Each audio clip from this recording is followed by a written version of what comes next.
Well, this is the first of the trailing videos, and I thought the easiest way to approach trailing is just take the camera along when I go out for a hike, mention a few things, and after I've done a few videos like that, I'll try to put it together in a more organized way so you've got a checklist to help guide you as you learn to trail. Today I'll be doing pursuit trailing.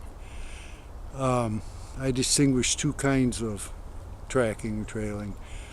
One is pursuit tracking, in which you're trying to catch up with and get a sighting of or apprehension of or recovery of whatever you're tracking. So police use that, military uses that, search and rescue uses that, deer hunters use that when they've shot a deer and they have to go find it. The second kind I call interpretive trailing, and the objective there isn't to catch up with an animal or get a sighting.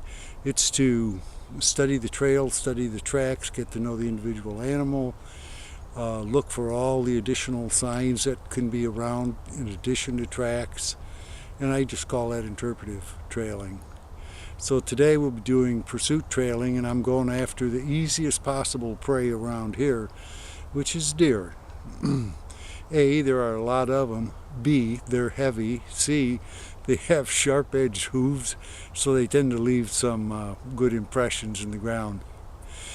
What you will notice is that I don't pay much attention to individual tracks, gaits, and stuff because I'm pursuit tracking. I'm just trying to keep on the trail and make sure it's the same animals all along the way. So come on along. I've been following what looks like a doe and two young ones, and they headed in here where I can't see distinct tracks too easily, but you can certainly see the trail. Here's a little push down area through the grass, although it's hard to see on camera. So I haven't seen prints to show me I'm on the trail of those three deer, but I'm clearly on the deer trail, so it's a good bet. And then we get up here in this grassy area, and obviously some deer have been using it.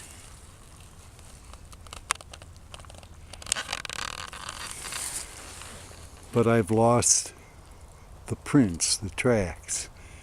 This is really common in trailing, and so one of the solutions is simply to give up looking for the tracks and go looking where you think they were heading.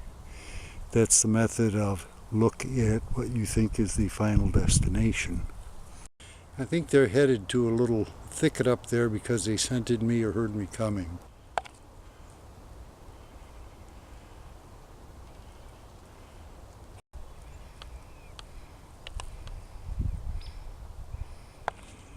I left the area, and within 15 minutes they were back browsing.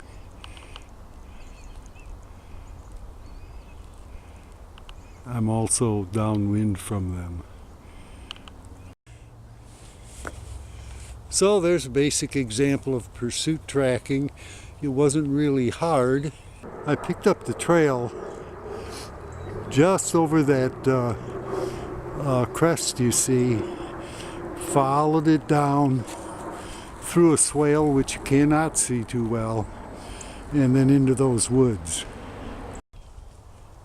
And then followed them through this wooded area until I got to the thickets, and at that point I left their trail, walked around, and picked it up at the end of the thickets where I did find some prints. Can't be sure it's exactly the same animals, but the tracks were the same age. Well, I'm back to the car, and what I encourage you to do is just get familiar with the challenges that arise in trailing by going out, finding a set of prints, any kind of prints, following them as far as you can, and I'll see you in the next video. See you on down trail.